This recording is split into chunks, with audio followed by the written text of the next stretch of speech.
Welcome to Tell Me a Story. My name's Adina Samuels, and I'm inviting anyone and everyone to share their stories with me. Let's see what we get. Shaun, welcome to Tell Me a Story. Thanks for being here. Thank you for having me. This is so cool. I love podcasts. I know you have one of your own. I have one. My wife has one. We're a podcast household. I love listening to them. All right. Listen to yours in the car on the way down here. So. I appreciate that. Yeah. Which episodes did you listen to? I listened to a couple. I was telling you, with the Orthodox conversion, which is very interesting. Yeah. And like a lot of backstory. I mean, that's really his whole story. And then I got into the baby story about the baby on the doorstep. And yeah. I didn't get time favorite. to hear how it ended. Oh my God. I know they couldn't find parents. There's an option, but like I want closure to that story. Yeah. I want to have that little girl on as a guest. Yeah. I know there's no closure right now.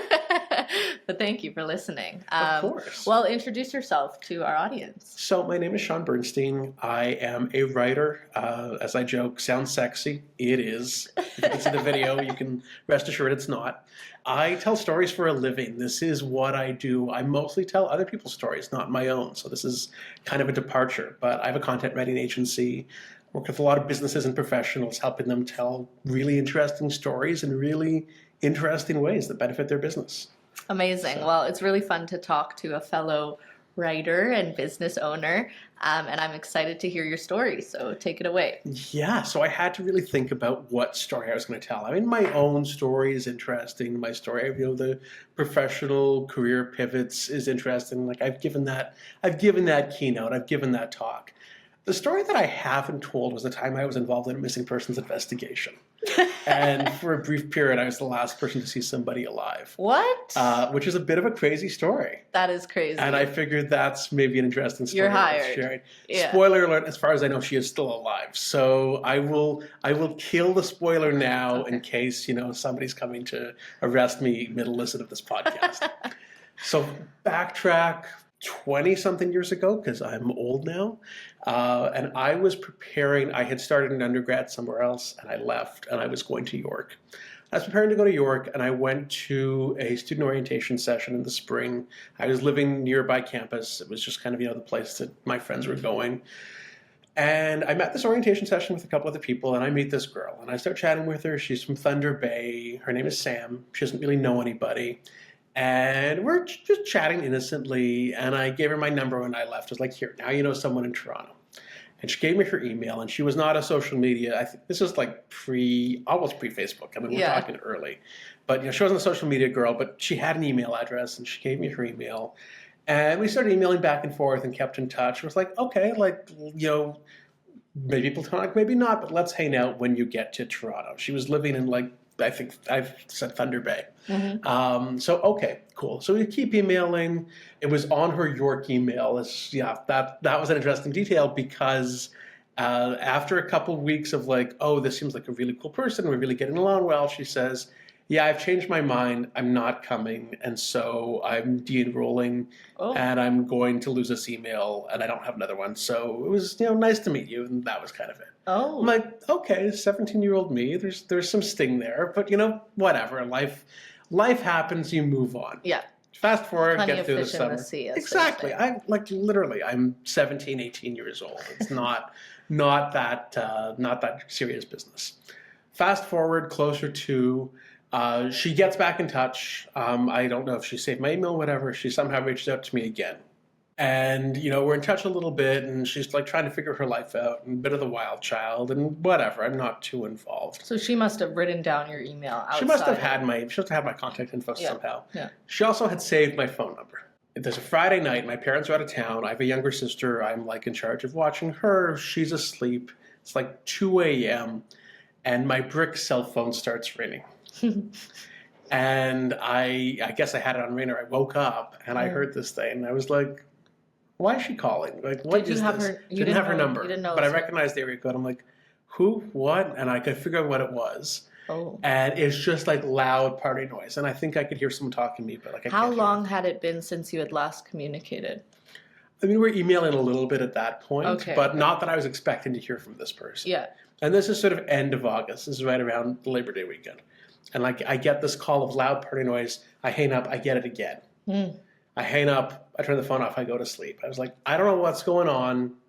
maybe it's just a butt dial and like I'm in her phone and I'm just leaving it at that. Yeah, that's generous of you. So I wake up to, I can't remember if it's voicemail or text messages, but she says, I had this party last night. My house is destroyed. I'm coming to Toronto and you're the only person I know. Okay. And I went, okay. That was my reaction. It's a little bit exciting though. 17-year-old you, like, what else is going on? The 17-year-old me, exactly. It's like, okay, this is excitement, but also this is somebody who's pretty unstable. Yes. And I'm thinking, okay. I'm like, I don't know. Knowing her the little bit that I do, I'm thinking, I can't talk her out of this. I would love to. I would love to talk sense into her. I think she's already on a Greyhound bus. Like, I have lost that battle. Yeah, yeah. And so, or maybe she was packing, and I said to her, like, okay. I said, like, at the very least, do this smartly. Like, do you have a phone charger? Do you have your health card? Do you have your SIM? Such a Jewish mom do you have? I know. And it's, the least I could do. And I'm like, was she? Sorry. Yeah. She's running away from her broken down house after the party because she's afraid of what her parents was. Probably. Okay. And so she has reached out to me because she's running away to Toronto, and surprise, you're gonna be the knight in shining. I am in no position to look after anybody. I am except your younger sister. Except my younger sister, who is probably looking after me by that point. She's always been more responsible. I am like 18 with barely a job, living in my childhood bedroom. Yeah. In my parents' suburb. I have a car. Like, that's all I got going for me. So I have a Corolla, which is, Mr. Excitement. I'm off to like the local university where I can get there back in 15 minutes. Like, I'm not living this, exciting life of, craziness that she wants to come take part in. Yeah, in the big city. In the big city. Like, this is, I am your big city fantasy gone haywire. So she comes in and I meet up with her. I think we met up. I can't recall if we met up the 2 nights in a row, but we wound up meeting up at York. I believe there might have been a meeting the night before, but then we had lost touch, and we get to meet the next day at York on campus. And we meet on campus, and she comes in, and she's just tired and belligerent. And she's really irritable. And she's got a newspaper with her. She said, I was going to the classified ads. She said the entire bus ride down. She said everyone's telling her that she's never going to make it here. Like, what is she doing? Except one guy who himself, by her description, seemed a little off his rocker, saying, you're going to do this, honey. You're going to get there. It's like, okay, like, this is not for her. She's like starting a new life. She's trying to start a new life, and she's like looking through the classified ads for jobs, trying to sort of sort her life out. And I'm going like, okay, this is a thing, and I don't know what to do.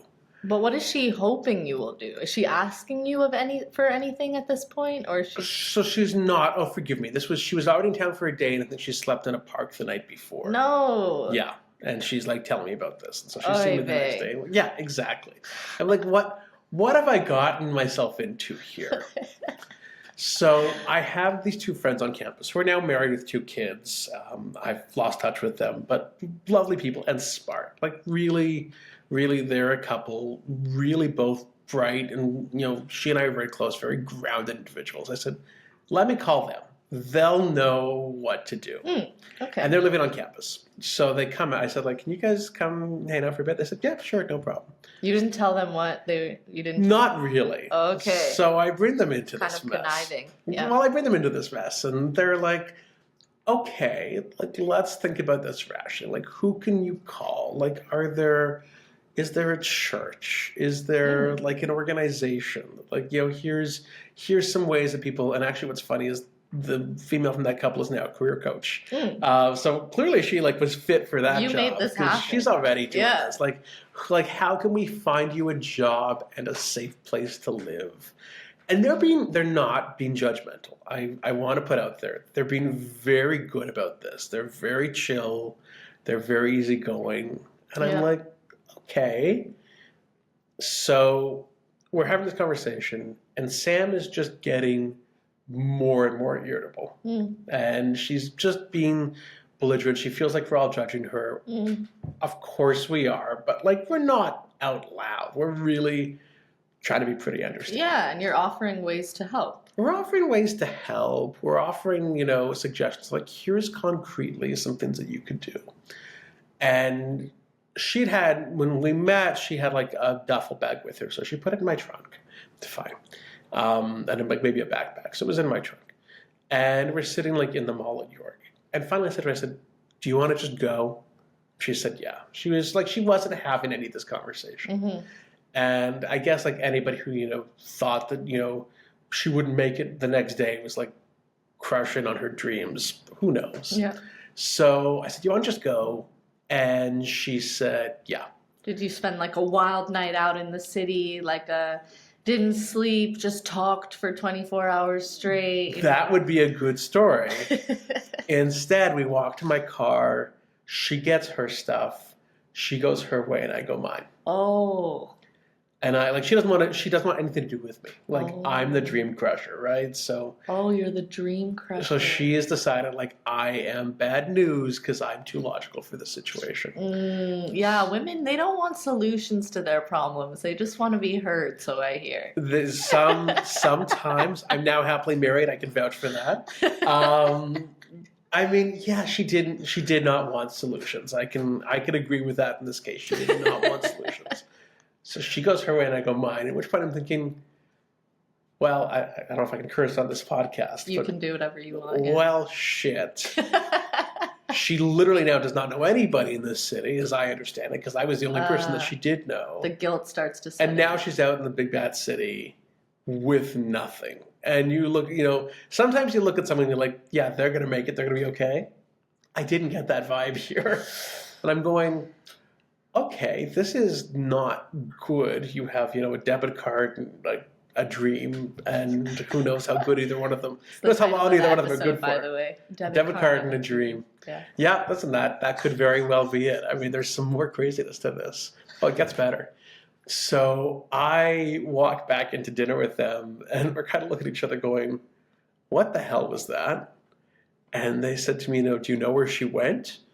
And I said, "Nope." And they said, so she's now officially on her own in Toronto, under 18, as a runaway, with nobody. Does anyone know where she is? And I'm like, I don't know. I don't think I had really thought through. And they went, okay, so this isn't good. And we probably have to take some action here. Oh, these smart, logical people. I'm pretty... I don't know, smart. I'll say it. You're pretty smart and logical yourself. I'm pretty smart and logical myself. I will give myself that. But 17 is not always the smartest, most logical age. Sure. Fair. I'll give myself that as well. So I go back to their apartment. It's like, okay, so what happened here? So we look up her last name in Thunder Bay in the phone book. Smart. There are 7 of them. What's a phone book? Exactly. We had to look it up online, but we found it on 411.ca, and we found her father. Oh. And the parents had been split, but we found her father. And everybody was panicking. So, to rewind, she has this massive house party. When I asked her, I said, do people know where you're going? She said, yes. I told them where I'm going. She apparently had left a completely trashed house. She invited some people. She didn't want there. Her house was wrecked. Her mother and stepfather's house.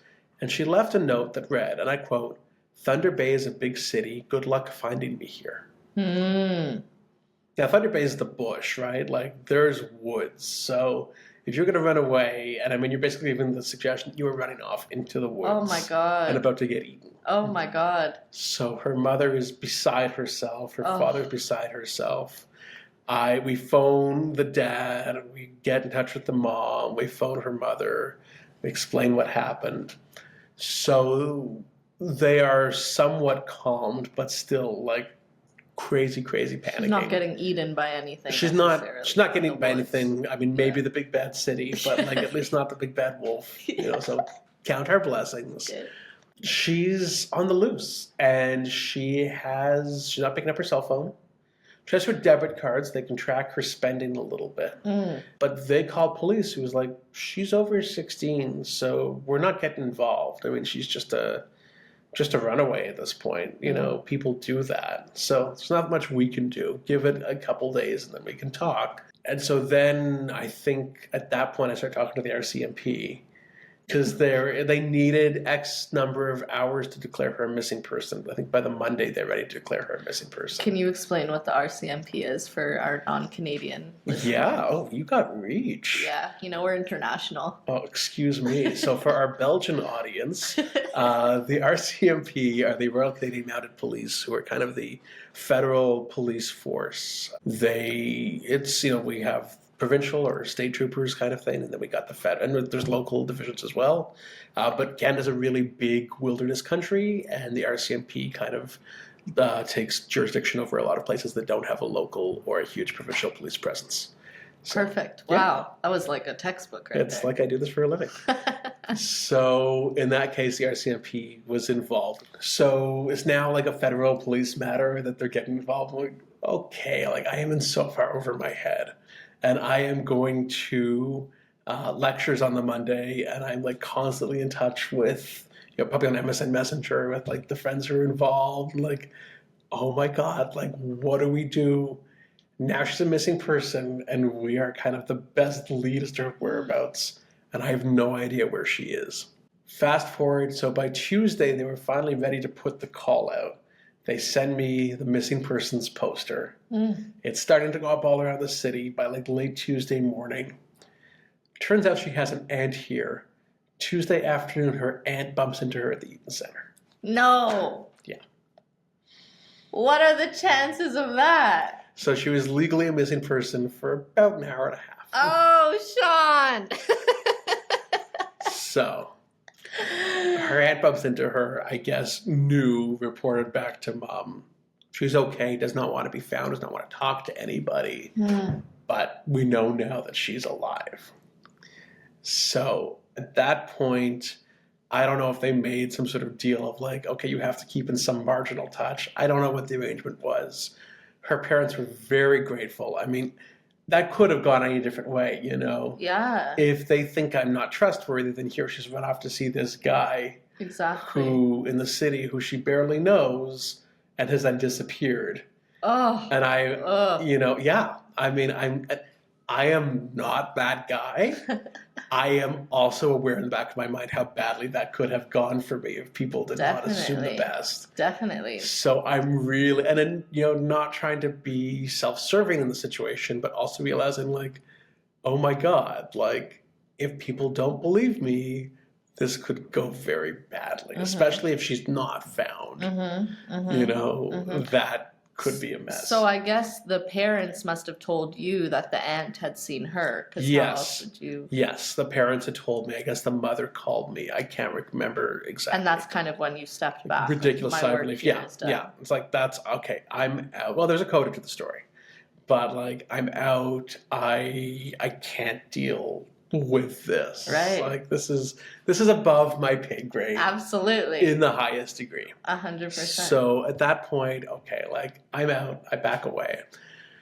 Fast forward about a year later, she reaches out to me. No. Yeah, out of nowhere. How does she call? I think she emailed me. I think she had probably saved my email, and she reached out. It might have been Facebook, but I don't think it was Facebook. And she said, like, do you want to get a coffee? I went, sure. No. Well, it's not a horrific story, but that suburban life just isn't giving you the. Just doesn't give me the wild. I was 18 and needed to get out there and see the world. Use whatever metaphor you want. Yada yada yada. So she says, like, you want to go for coffee? So I'm like, sure. So I go down to meet her. She's actually like nearby here. If I remember, cool. She's like Bathurst and Bloor. I'll look out for her. And she's I don't know where she is today. But she's down in like the attics, and she is living in like some rooming house where she's renting a room from like some. I went to her place. I'm like, okay, like this is something, And she was working in Mississauga and didn't drive. And so she was like busing for hours each way every day. Oh, Like, wow. is this what you bargained for from the life that you ran away from school for? To like, this is what you wanted? If it is, cool, but I have trouble believing this is what you wanted. And how did she seem? So it started out okay. It started out, very kind of like catching up and such. And we're sitting at a Tim Hortons nearby here, and we're just chatting. And then after about 45 minutes, she says, I can't believe you called my dad. Oh, here it I'm comes. like, okay. The parents were split. She had her father's last name. It was how I was going to get through to her. I don't know if the parents had split badly. Maybe they did. They certainly decided to cooperate when their child went missing. So, I don't know the backstory, nor do I care as to the background politics. But she gives me the whole, I can't believe you called my dad. And I went, look, I was very worried about you. You had not thought this through. I think we did what was responsible to make sure that at least somebody was making sure you were safe. I don't apologize or regret what I did. Mm-hmm. And she just keeps harping on it. And she's like really belligerent that I got her family involved. I didn't just let her run away to do her thing. And her parents legitimately thought she had died. Like they had no idea what had happened to her for those couple days. They were horrified. They did send me a very nice thank you card. They sent me a nice Tim's card. Like they were very touched by my effort to make sure she was safe. Because you could have done nothing. I could have done nothing. It's interesting in the baby story. It's like, okay, so what do you do when something goes crazy? Like, you could do nothing, but it's not our human instinct to do nothing in a time of crisis. And this felt like a time of crisis. So we're sitting there having this coffee, and she's just starting to tear into me. And I was like, I'm just going to go. And I just picked up and left. And I left it all behind. I saw her one more time working at the Eaton Center of all places at the Indigo. I bumped into her. I was like, oh, hi. Just a chance encounter. Yeah, she was working at Indigo, didn't really chat with her besides like hey, how are you? And I have not seen or heard from her in nearly 20 years. I know, I'm old. I'm better off without. I wish her well. I'm sure she's probably still here. I hope life has been kind, but it was completely insane. What a crazy story. You wanted a good story. How often do you think about this story now? Not often. It's funny. I mentioned it to my wife and she's like, wait, what? I said, I've told you the story. And I don't think she kind of recalls. It's not one that I bust out constantly. I was 17 and it's as dramatic or as undramatic as I want to make it. Mm-hmm. So, I'm giving you a play-by-play. I can sum it up in 3 sentences if I need to. Yeah. It's not, the craziest thing ever, but it's a crazy story. I really don't a lot. I have the missing persons poster saved. That's good. I printed out a couple copies and I have it like somewhere in a box. With like a photo of her. Yep, her photo's on it. Wow. It is a true, authentic missing persons report. That probably made it all really real for you. Oh, that was terrifying. Yeah. Again, I was never treated as a suspect because there was no crime suggested, but had someone put that forth, I knew, and this is long before I went to law school, I knew the tides could turn in a snap. Mm-hmm. So I was concerned. I was concerned for myself. And I guess one thing I'm curious about is when you had first met her, you mentioned like you would maybe hang out in a platonic / non-platonic way, just see what would happen. Yeah, nothing ever happened. It was not. But I'm curious, like as you saw her evolution or devolution or whatever, like did you like care for her in a way that was beyond just like how a stranger would care for a stranger? I think I did in the beginning when I was like 17 and kind of growing feelings for this cool skater chick I met randomly at school, but that died off. Like that wasn't even on my radar when all this was going on. Yeah, it wasn't like, oh, you're back, okay, now maybe let's try dating. It's like, oh, you're back and you are terrifying and I want to keep my distance. Once I know that you're safe and help you get settled. That's why we met at York. I'm like, okay. Yeah, I am legitimately the only person you know here. I have been that friend for other people where they don't know many people in the city and like they start forming a network. I love doing that for someone. Mm-hmm. It's earnest. It's not a romantic thing. It's just, hey, get settled in this city. Do you think you would do anything differently if something like this were to happen? Oh my now? goodness. I mean, now I'm much older. I don't know. I feel like I wouldn't have anybody in my life who would be this irrational, but that might be a really big ask. Yeah. No, I think at the time I did everything right. Yeah, I think so too. And I don't think I would change what I did there. I think I was thinking about it rationally as I could, and responsibly as I could. I was pleased enough with that. So amazing. What a tale, Shaun. It's Thanks for story. sharing. No, it is. And yeah, it's definitely a good one to add to the repertoire. I appreciate it. Thank you so much for joining me. And Sam, if you're listening, I hope you're well. I have no regrets. I did what I did, and I think I did right by you. So I hope you're doing okay. I am.